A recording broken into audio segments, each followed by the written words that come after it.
Sobre receita pública são dois assuntos bem particulares que serão úteis nos próximos módulos, unidades que a gente vai estudar, resultados de finanças públicas, né?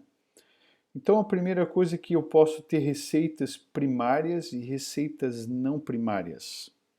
Isso é útil, assim como eu vou ter despesas primárias e não primárias. Isso é muito útil quando a gente fala em resultado primário, que vocês já devem ter escutado falar. Mas eu vou guardar os comentários sobre isso mais tarde. Por enquanto, eu só vou passar por cima dessa definição, tá? Então, as receitas primárias são predominantemente as correntes, advindas dos tributos, das contribuições sociais, das concessões de dividendos, cota parte das compensações financeiras e outras decorrentes do esforço próprio de arrecadação. Enquadram-se também os recebimentos oriundos de convênios, doações, entre outras. Então você veja, é praticamente a receita corrente, a receita primária. A receita não primária, também chamada de receita financeira, não é primária, é financeira, são as que não contribuem para o resultado primário. Esse RP aqui é de resultado primário. Ou não alteram o endividamento líquido do Estado, do governo, no exercício correspondente. Então pensa uma receita, por exemplo, empréstimo, receita de empréstimo, operação de crédito. Isso aí não ajuda o governo, não é uma receita primária, esforço do próprio governo. Outra, alienação de ativos. O governo está conseguindo uma receita, está conseguindo um dinheiro, mas ele está dilapidando de uma certa forma o patrimônio para conseguir esse dinheiro. Então não há um esforço de obtenção de recursos. Não é uma receita primária do esforço do Estado. O que é uma receita primária? É uma receita tributária, uma receita de prestação de serviço, uma receita agropecuária, de dividendos, como foi falado, ou seja, recebeu dividendos de empresas, tá certo? Então, as não primárias também são adquiridas junto ao mercado financeiro. Por exemplo, quando emite títulos. Então, o governo emite título e recebe dinheiro dos cidadãos. Esse dinheiro não é um esforço do governo, né? Porque o governo vai ter que devolver. Por isso é considerado uma receita não primária, tá? Receitas de aplicação financeira também são não primárias ou receitas financeiras, assim como as operações de crédito, assim como a alienação de ativos que o professor acabou de exemplificar, assim como as privatizações, que é um tipo de alienação de ativo mais abrangente. Tá certo? E a gente pode ter também esses dois assuntos que o professor está falando agora, eles serão objeto de estudos mais aprofundados um pouquinho mais adiante. As receitas podem ser classificadas de acordo com a sua coercitividade, sendo derivadas do poder de império, do poder da força do poder público. Por quê? Porque se você estudou direito administrativo, você já está vendo que existe a supremacia do interesse público sobre o privado. Então, quando você tem a receita derivada, significa que a receita é da força do Estado, derivada da força do poder de império do Estado. De fazer o quê? Tributar. Receita derivada é praticamente receita tributária, quando as rendas são obtidas a partir de atribuições coercitivas do Estado, especialmente tributação. Obviamente que a multa que o Estado impõe ao cidadão contribuinte que não cumpriu com as suas obrigações principais, que é pagar o tributo, ou acessórias, que é fazer, por exemplo, a declaração de renda, essa multa também é derivada do poder de império do Estado. É o poder de império do Estado, né? Que é a supremacia do interesse público, tá? E as receitas originárias são aquelas que os recursos são provenientes dos esforços próprios do ente público, em suas atividades comerciais, empresariais, etc. Então o governo tem um patrimônio, tem um patrimônio, por exemplo, um imóvel e ganha um aluguel. Isso é uma receita originária do seu próprio patrimônio. Ou o governo tem uma cidade que presta serviço de assessoria agropecuária, presta serviço, é uma receita originária do seu próprio patrimônio, certo? Então, é isso aí. E quanto ao impacto no patrimônio, as receitas orçamentárias podem ser efetivas ou não efetivas. As efetivas são aquelas que provocam aumento no patrimônio líquido. Lembra que o professor explicou o quadrinho? Então, as receitas correntes, as receitas tributárias são receitas efetivas. Elas aumentam o patrimônio da entidade. Já as receitas de capital são receitas não efetivas, porque não há aumento do patrimônio da entidade.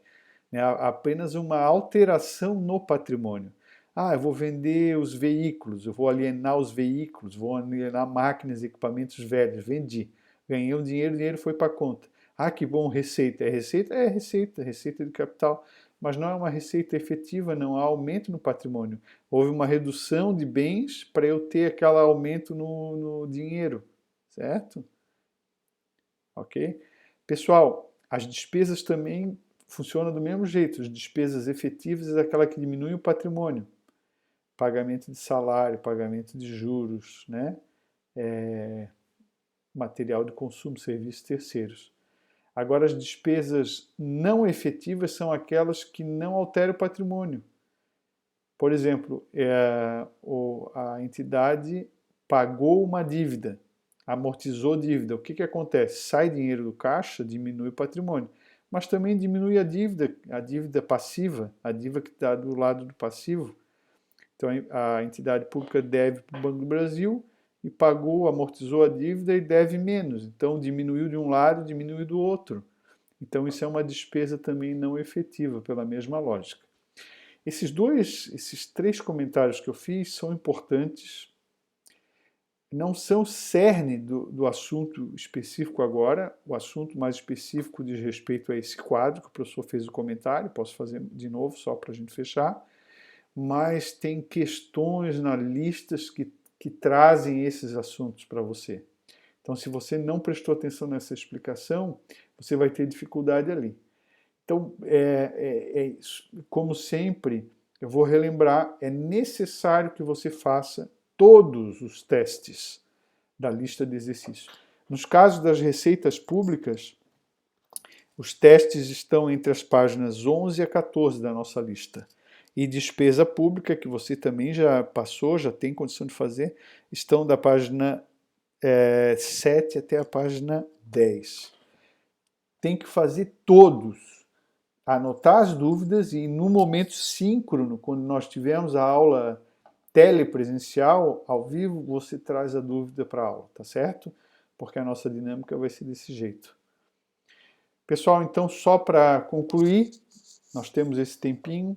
A classificação principal das receitas públicas está aqui resumida nesse quadro. É a classificação por natureza. Né? A gente não deu muita importância para a classificação institucional, né? Nem para as de fontes, apesar de a gente ter falado. Eu não acho que não tem nenhuma questão sobre isso na lista de exercícios. Mas, do ponto de vista da natureza, é importantíssimo você saber a diferença entre receita corrente e receita de capital. Saber que, em geral, a receita corrente é uma receita efetiva, receita de capital é uma receita não efetiva, como o professor acabou de explicar. Saber memorizar o que são as receitas recorrentemente. São as tributárias, são as de contribuição, são as patrimoniais. Lembra patrimonial? Juros, aluguéis, dividendos. São as receitas agropecuárias, são as industriais, receitas de serviço. São as outras receitas correntes. E as outras receita corrente, para você se lembrar, multa, recebimento de dívida ativa, né? Essas são as principais. As transferências correntes, o ente recebendo dinheiro dos entes superiores, né? Os entes superiores parece ser alguma coisa espírita, não tem nada a ver. O município recebendo do Estado e da União, e o Estado recebendo da União, né? Recurso sem contrapartida. Essa é a regra. Só que quando é transferência corrente, a despesa que vai ser financiada com essa transferência tem que ser corrente também.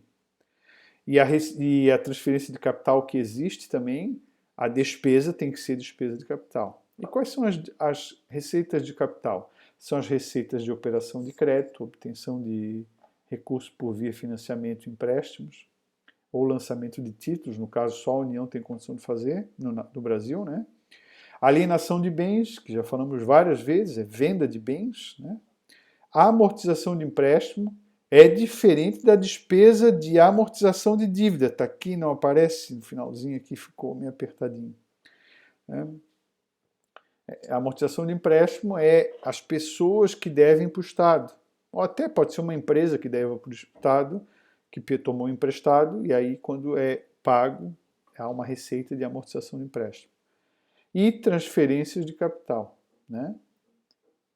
Ok, eu acho que estamos bem encaminhados. Tinha mais um comentário para fazer, que é o seguinte, pessoal. Quando eu falei sobre despesas, eu não falei que existem também transferências correntes na despesa, porque obviamente se a União vai transferir dinheiro para o Estado, como é que aparece lá na demonstração da União? Aparece como transferência corrente no campo de despesa corrente.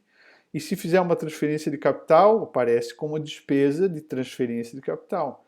O Estado que transfere recursos para os municípios com frequência vai também aparecer transferências correntes e transferências de capital. Tá certo? Então, com esse assunto aí, a gente termina, com esse comentário, com esse vídeo, a gente termina nosso assunto de receitas públicas.